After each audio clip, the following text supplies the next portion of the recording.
Hey, so we got the job site done, almost done. Look how much is done. Like, this is the same house that we did when it was completely gutted. Same stairs still, except everything else is nice. Let me run up here. But, here we go. Check it out.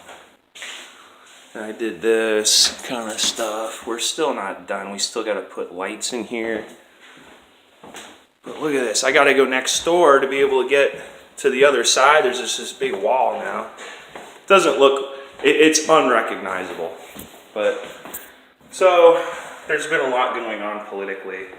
And it has to do with censorship. It has to do with saying that you're part of a globalist movement, which is really, you're basically bashing nationalism. So that's this new thing now. Bashing nationalism and saying that it's part of a racist cult to want to maintain borders. And there's really nothing except for good that comes out of maintaining your borders, because what if a virus or something happened? Oh, this don't work yet. What if, like, there was an outbreak of Ebola? We need borders for reasons that it's really all about security. It's all about security. If you don't have borders, you're basically just opening yourself up to any form of tyranny that you can think of. It could be a technocracy, which we see starting right now with the big tech companies. It could be a form of sort of Marxist socialism, which we see happening on the left as well. You see all these different uprisings for the wrong thing. They're rebels without a cause.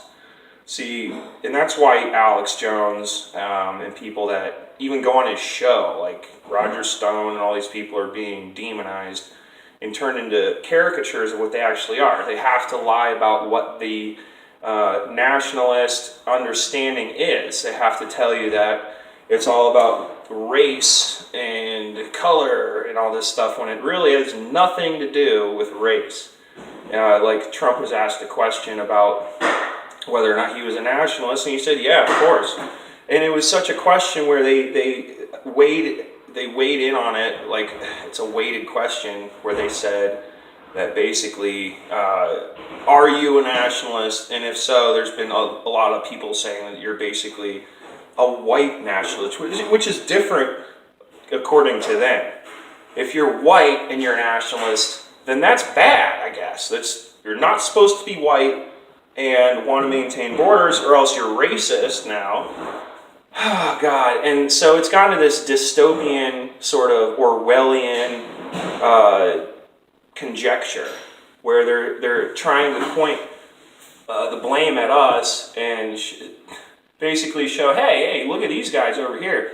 They're evil white people, and they're racist because they don't want to give up their borders. They don't want to be part of the United Nations Agenda 2030 plan, which everybody that's watching this video needs to go look up right now. Agenda 2030 by the United Nations. And there's a huge amount of information on it. It's a huge document. It's backed up by Agenda 21, which was the 1992 plan to end global poverty by eliminating the impoverished, by actually making a system where you would actually have to have lots of different taxes for land rights, for example, they have the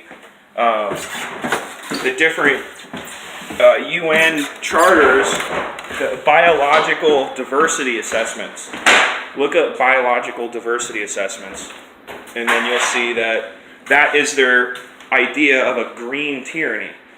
And I've been talking about that for a while. You know, I obviously have been reading up on this stuff, and we know that Agenda 2030 is all about smart cities and making it so that you can't have a national identity if you live in a smart city, right? Because in a smart city, it's basically 1984 on steroids. It's, total surveillance, 100%. Chinese style censorship, where you are put into a class system based on how you act, your behavior.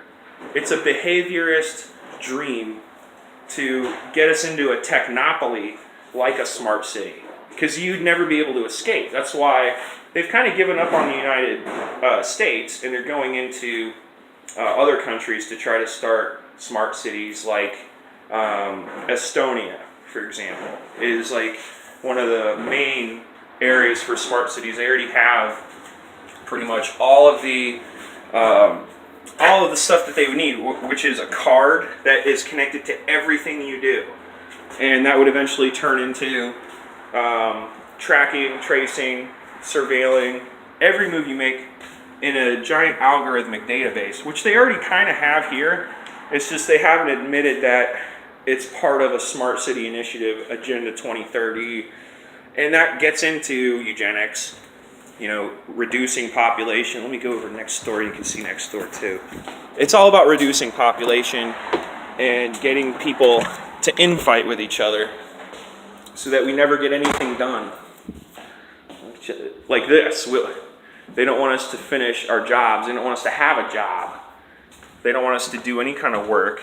They want us to be dependent on their Cloward and Piven model of, basically total dependence. That's what the smart city would be. You would get a pittance. You'd get like a check every month, like they're already doing. A socialized economy, social security, all this stuff. They should have ended that after World War II, obviously, because we came back. Not really, because we still had the Federal Reserve, but... And plus, did you hear? Hitler didn't die in the bunker, by the way. And here's the panel. We gotta do this here panel. Oh, I got a call coming in, guys. I'll see you. I'm gonna make a new video tomorrow. Alright.